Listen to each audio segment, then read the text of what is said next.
جو جس کی کوالٹی بہت اچھی ہے اس کو ایکسپورٹ کریں. ہمارے ساتھ موجود ہیں سی ای او ملت ٹریکٹر جناب راحیل اصغر صاحب. ان سے بات کرتے ہیں اور جانتے ہیں اس سفر کا آغاز کیسے ہوا, ملت ٹریکٹر نے اپنا سفر کہاں سے شروع کیا اور آج کہاں کھڑی ہے. السلام علیکم سر. جی وعلیکم السلام سر, ویلکم کہتے ہیں آپ کو شو میں. جی بالکل, تھینک یو, اور آپ کا بہت بہت شکریہ کہ آپ نے یہاں پر آئے اور ہمارے ویوز کو آپ نے اس اسپیشل ڈے کسان ڈے کے لیے آپ نے جو ہے وہ کیا. جی ویلکم سر. اچھا سر, جیسا کہ میں نے ذکر کیا کہ جدت میں علمبردار رہا ہے ہمیشہ ملت ٹریکٹرز, آپ بطور سی ای او وابستہ ہیں اس ادارے کے ساتھ. سر میں آغاز سے آنا چاہوں گی کہ یہ سفر شروع کہاں سے ہوا تھا جو آج بھی بڑی کامیابی سے ماشاءاللہ جاری ہے.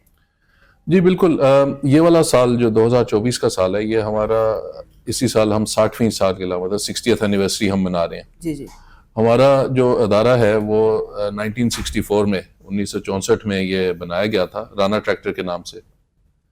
اس کے بعد پھر رانا ٹریکٹر کو 70s میں نیشنلائز کر لیا گیا اور یہ ایک گورنمنٹ کا ادارہ بن گیا. اور گورنمنٹ کے ادارہ جو تھا وہ ٹریکٹر کارپوریشن آف پاکستان تھا, اور اسی ٹریکٹر کارپوریشن آف پاکستان کے انڈر کافی محنت کی گئی انڈسٹری میں بھی, اور اس کا جو ٹریکٹر انڈسٹری زراعت میں بھی کافی ترقی پائی گئی. اور اس کے بعد پھر یہ 1992 میں جب اس کو پرائیویٹائز کیا گیا تو اس وقت کے جو ہمارے جو سی ای او تھے وہ سکندر مصطفیٰ خان تھے, اور ان کے ساتھ جو ڈائریکٹرز تھے یا جو جنرل مینیجرز تھے, یہ پوری امپلائمنٹ انفیکٹ پوری جو کمپنی تھی انہوں نے مل کے تو یہ مینجمنٹ بائی آؤٹ اس کا کر لیا. اور اس کی وجہ جو تھی وہ ظاہر ہے کہ اس ٹائم پہ جو لیڈرشپ تھی سکندر صاحب کی اور جو مینجمنٹ کی, جس میں سہیل بشیر رانا ہیں, لائک انصاری ہیں, ان سب کی لیڈرشپ سے یہ ادارہ ترقی کرتا گیا. سر, لوکلائزیشن سے ایک چیز میرے ذہن میں آتی ہے کہ آف کورس پاکستانیوں کو جو یہاں لوگ ہیں ہمارے, ان کو روزگار مل رہا ہے ماشاءاللہ سے, بہت زیادہ امپلائمنٹ بھی کریٹ کی ہے ملت ٹریکٹرز نے, جس میں جیسا کہ آپ نے ذکر کیا وینڈرز بھی ہیں اور دیگر لوگ بھی اس میں سے آف کورس اپنا روزگار کما رہے ہیں. تو یہ جو آپ لوگ لوکلائزیشن کی طرف گئے تھے, اس کا آئیڈیا آپ لوگوں کا اپنا تھا یا کس طرح سے یہ فیصلہ لیا گیا تھا؟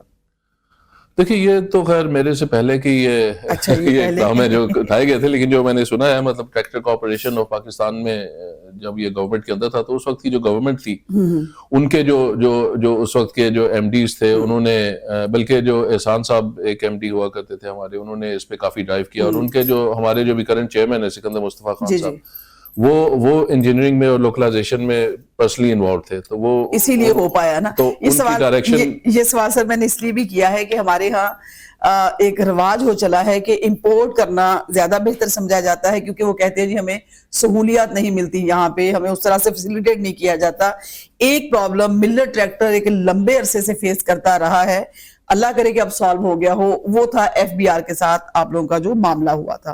حالانکہ اگر میں چونکہ بہت عرصے سے کور کر رہی ہوں ایگریکلچر کی بیٹ کو, فارمرز کو, زرعی مشینری بنانے والے اداروں کو, جتنے بھی زراعت کے میدان میں اپنی خدمات سر انجام دے رہی ہیں, تو یہ پرابلم جو ہے وہ چلتی ہی آ رہی ہے بہت عرصے سے. حالانکہ دیکھا جائے تو سب سے زیادہ اکانومی میں اپنا رول آپ لوگ پلے کر رہے ہیں لوکل مینوفیکچرنگ کر کے. کیا ابھی بھی یہ مسئلہ درپیش ہے جو ایف بی آر میں بنا ہوا تھا, ابھی بھی ہے یا ہو گیا حل؟ کافی سارے ایشوز تھے, ان میں سے کافی سارے حل ہو گئے ہیں. کچھ ایشوز ہیں جو ابھی بقایا ہیں جو ابھی تک حل نہیں ہوئے.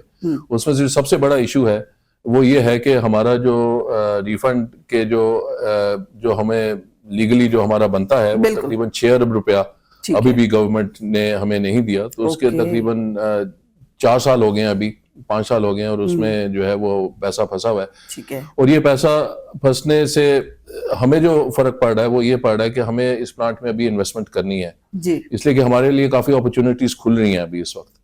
اور ان اپرچونٹیز میں ایک اپرچونٹی جو ہے جو میں آپ سے شیئر کر سکتا ہوں وہ یہ ہے کہ ہمارا جو میسی فرگسن ہے, جو ایکو جو امریکن کمپنی ہے, ان کا جو اگریمنٹ تھا انڈیا کے ساتھ, جو کہ انڈیا میں ٹافے نام کی ایک کمپنی ہے, وہ ان کو ٹریکٹر بنا کے تو پوری دنیا میں سپلائی کر رہی تھی. ٹھیک ہے, وہ اگریمنٹ ان کا ختم ہونے جا رہا ہے, اور اس کے لیے ہمارے پاس یہ اپرچونٹی ہے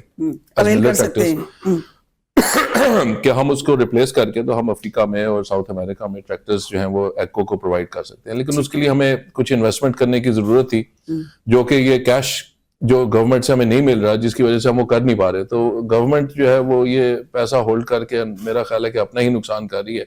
اس لیے کہ اگر ہمیں یہ اپرچونٹی ملے تو ہم کہیں زیادہ زر مبادلہ اس سے جو ہے وہ کما کے دے سکتے ہیں.